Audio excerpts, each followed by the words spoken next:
Hello and good afternoon here from the UK. Welcome to me talking to you from the Suffolk coastline. Here I am at the beach again. I'm back at the beach because it is just an absolutely beautiful day here in the UK. So hopefully you can hear me okay. There's a little bit of wind on the beach today. But I wanted to talk today about, I've been asked a question actually, and the question is, if this is a commentary channel on the way that the world is at the moment, why is it that you talk about investment? So it's a really simple question really, really simple answer really. And the answer is that I believe everything has to do with money. The creation of money and the con that is, and investments and how they play into everything that's happening right now. So we're going to get into other subjects, commentary subjects about the things that are happening in the world, like the Rona coming up. But there's a reason why I'm starting with money and investments first, is because right now everything is about money, and I'll explain that as we go along. But you know, investments, how can you benefit from the changes that are happening in the world right now? And that's why we're starting with money and investments. So that being said, let's move on to the disclaimer section of the video, as I always do. I'm not a financial advisor, I'm not your financial advisor. Take everything I say with a pinch of salt. I'm just some guy on the internet, and you know, any advice that you are thinking about taking, it should come from your financial advisor. You know, I can give you some information that I've seen along the way that I've been looking at it. But you know, at the end of the day, it's your decision on what you're going to invest in and what you believe to be true, and then you make decisions based on that. Now, let's get into the content of today's video. And today's video is about the stock market and investing in the stock market. Now, if I was a stock market trader and I had multi-millions and I knew what I was doing, I probably wouldn't be talking to you and giving my secrets anyway. But I'm not, and there's a reason that I'm not. There's lots of reasons why I'm not actually, especially right now. Now, every time I've had anything to do with a broker, they do exactly what they said on the tin: make me broker. You know, if you've ever seen Wolf of Wall Street, they've got things that they want to sell, and they try and sell you on those things, which is all well and good because they get a nice big commish, and you get a stock that hopefully will make you some money. But generally, 9 times out of 10, I'd say you probably wouldn't. But you know, now this isn't to say that there isn't money to be made in the stock market, because obviously there is. There's a lot of people doing it. There's a lot of things now that are counting against you doing something positive in the stock market. Now, the thing that politicians are always pointing to, especially Donald Trump right now, but it's been going on for decades, is that they point at the stock market and obviously the jobs market, the unemployment figures, as being a sign of the economy, of how good the economy is doing. Now, this is where I have a problem, and this is why we're doing this talk today, is because you and I, or most of the people that you and I know, have nothing to do with the stock market. We don't invest money in the stock market, we don't have stocks and shares, and generally, I mean, how does it benefit us if Barclays shares go up, or if BHP shares go up, or you know, any share? I mean, it doesn't. It doesn't, unless we have a pension fund. Now, pension funds invest in the stock market, which I think is a problem, you know, because we'll get to that in a minute. But you and I don't benefit from a strong stock market, but yet that's always been held up as a gauge of how good the economy is doing. Now, what the COVID-19 virus is showing us, this whole shutdown is showing us, is the reality of the situation about whether the stock market is an accurate gauge of how good the economy is doing. Well, Donald Trump has been highlighting how good the stock market has been doing as a gauge to how good his economy is doing in his country. But realistically, if the whole world shuts down,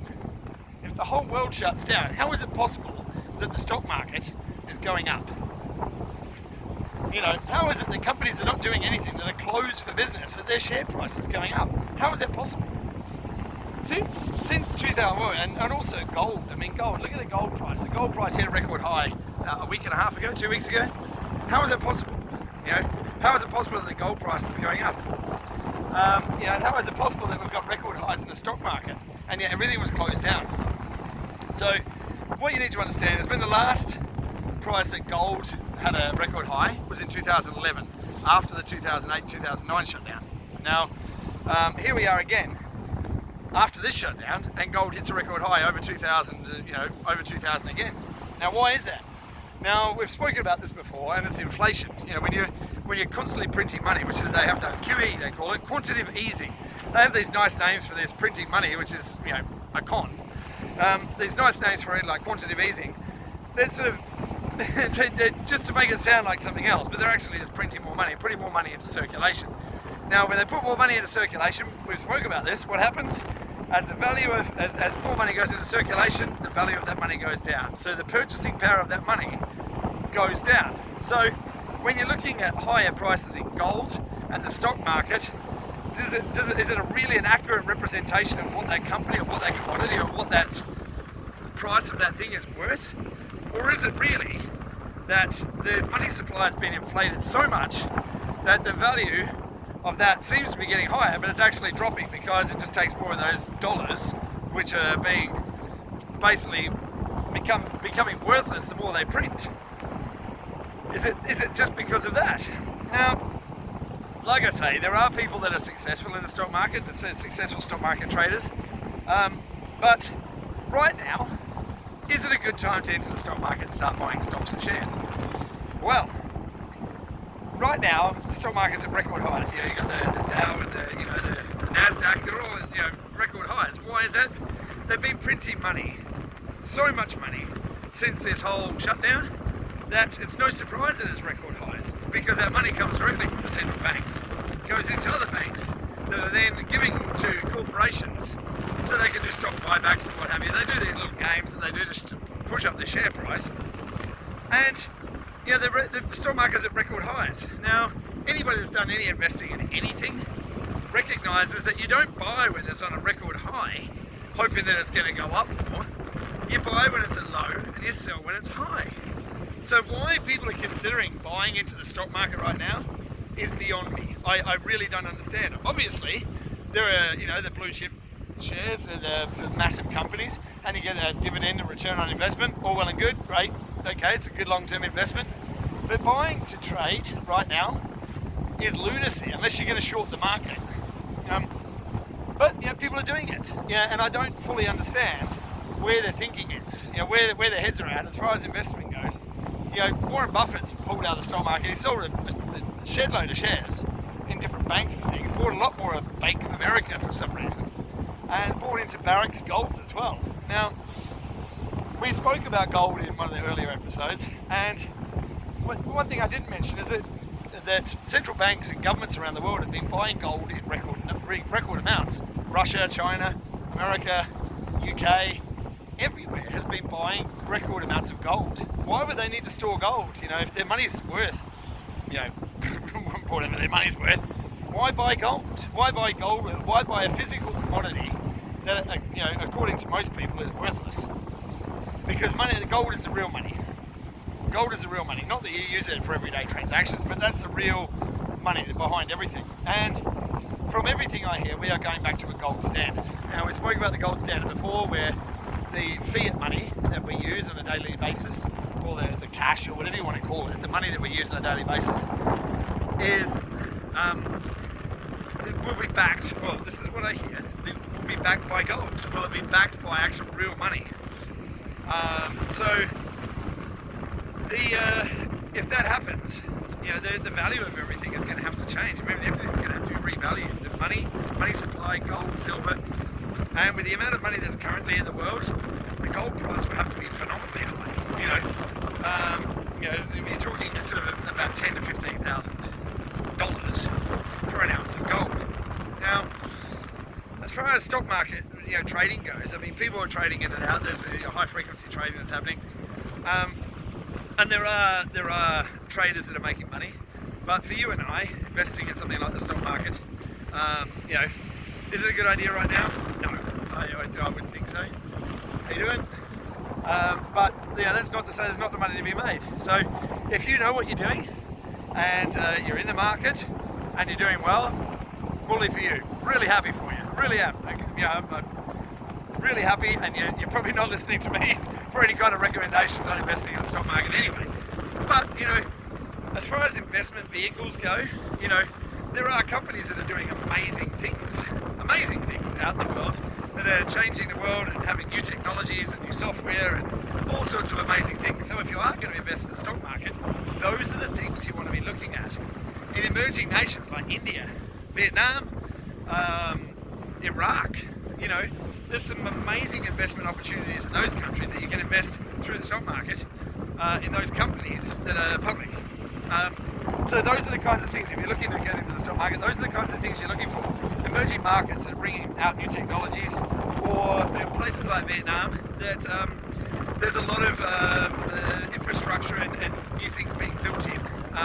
Vietnam didn't shut down, So these are the kinds of things you want to look at when you're looking at investment. New technologies, things that are immune to these kind of shutdowns and the fluctuations in the markets. Now, I was listening to a program just the other day. They're talking about market cycles. Now, markets go through cycles. Now, the funny thing is that I learned some time ago is that the stock market, as we know it, there's a lot of technical analysis that goes along with it, which is wonderful if you know how to read the TA stuff. But there's also based on sentiment or feeling in the market. So when it comes up to an election, for instance, what's happening in November in America, the market gets spooked by certain candidates. When Bernie Sanders was possibly a candidate for the Democrat Party, the market was spooked because he's a socialist, and socialism in terms of Western countries would absolutely destroy their economy. So when Bernie Sanders was potentially a candidate, the markets were spooked and the markets went down. Well, that's what they say. I mean, no one really knows that the market is the market, and it's all over the place, and it happens all over the place where no one knows whether the market's going to go up, down, or sideways, or what's going to happen. And people are constantly surprised and amazed with what happens based on sentiment. The sentiment in the market of, we think this is going to happen, so we drop the price, the prices go down. It's one of those things that there's not many people that I know that have done well out of the stock market. There are others that I do know that have done phenomenally well. There's a friend of mine who runs a company who invests for people, and he's having a great return on investment, and that's wonderful. I mean, I'm not trying to disparage people from getting into the stock market, but I'm just pointing out a few fatal flaws as far as I see them with getting into the market that's at record highs. What investors look for, people like Warren Buffett, what they look for is companies that are undervalued, or stock prices that are undervalued, and they buy those, but they look at the fundamentals of those companies. What have they got? What are they doing? What problem are they trying to solve, and what value does that bring to the market? And how is that going to be reflected in the price of the stock or the share? Now, that's a lot of work, a lot of homework, and it all depends what you're into. I mean, you've got to follow your heart. You've got to follow your what excites you and whatever you're going to invest in. So, if you're going to invest in something like that in the stock market, make sure that you understand all the fundamentals of that company and what it does and how it's going to change the world and what value that brings. And then when you've done all that, then you're going to make a decision whether you want to put your money into it, your hard-earned money, into something that is somebody else's baby. At the end of the day, you're investing in somebody else's company. Now, all that said, there is money to be made. There are things that are undervalued in the stock market. As I say, looking at companies that are changing the world and bringing out new products and new technologies, let's put it that way. Banks and financial institutions that are investing in new technologies and implementing them would be a worthwhile investment. But like I say, there's a lot of homework that has to be done to these markets, and I personally wouldn't touch it with a barge pole right now, but it's at record highs. The saying is, buy when there's blood in the streets, and sell when everyone's excited. It's the market cycles are strange, but the big one that's coming up apparently, the 90-year market cycle. This is what people are talking about now. Is it's coming up to 90 years now since the 29-30 crash. The Great Depression from the market crash. So that's coming up now. So everyone's expecting a huge market crash this year. I mean, people have been predicting that for a long time, but they're expecting a huge market crash this year. So, I would stay away away from the stock market and get into things that are non-correlated to the stock market. You know, generally what happens is when the stock market's going up, things like gold and silver and commodities, precious metals and things are going down, much like crypto. Crypto is non-correlated to the stock market. Crypto and gold and silver and commodities. And then, you know, look what's happening is like, look what's cheap. That's where you want to be spending your money. Obviously, making sure it's worthwhile, and you know, new technologies, and we'll buy when the market's down, so that you can ride the market up. So that's my advice on the stock market for what it's worth. So, all that said, I brought you down here today to the beach. You know, obviously, you know, I live in an absolutely amazing place. I haven't always lived here. I used to live in a city, and I earned very good money. I mean, vast amounts of money. I was paid very, very well. I've had some of the most wonderful experiences in my life living in the city, and you know, I don't regret everything, all the decisions that I made that led me to where I am, because it led me to where I am. You know, I look back at my life and I think about you know, what I went through to earn that kind of money, what I was giving away. And I remember when I was younger, and I used to live in Australia, and I had someone say to me, "Chris, you know, money isn't everything. You know, money's not everything." And I said to them, "Well, that's easy for you to say. You have it. You know." And you know, I've seen both sides of the coin. You know, by no means am I a wealthy person at all, but you know, in my life, I feel very rich in my life. You know, I have a wonderful wife, I have a wonderful family, I've got a beautiful home I live in. You know, it's you know, by the standards of most of the world, I live an amazing life. But you know, the thing is that I haven't always appreciated it, and appreciation comes through knowing the good times and the bad times, and realizing when you're in those bad times that those bad times were just a direct result of the decisions I made that led me there. So when I look around at my life now, and it's amazing, an amazing life. I have a wonderful job, I work with great people, I don't get paid a lot of money, but I'm happy, I'm exceedingly happy in my day. So, you know, when you're chasing money and you're thinking about, you know, where can I get money from, and you know, we need to live obviously, but when you're chasing money for money's sake, you know, that's where we have issues. And when we talk about investing and when we talk about making money, it shouldn't be for money's sake, or just for the sake of making money, or thinking that, you know, if you buy a fancy car or you have a big fancy house, or all those things that we associate with having a lot of money, if you think that's going to make you happy, it probably won't. You know, I've been there, I've earned a lot of money, and it made me miserable because I gave so much of my life away. So my piece of advice to you today is, money is a piece of paper, it's not worth anything. The only thing that's really worth anything is the time that you have, and you can't buy more of it. So while you have the time, take the time, enjoy it, have a walk on the beach. I'm going for a swim in a minute. You know, spend time with your family, spend time with your friends.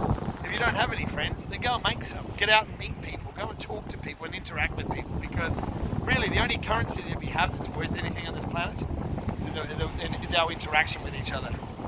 It's part of the reason why I'm making these videos, and it's you know, I want to put the message out there to say to people, we need to get out there and we need to interact with each other more. We need to, you know, have that time with each other, and you know, make sure that we are making the most of our time that we have here. Hello.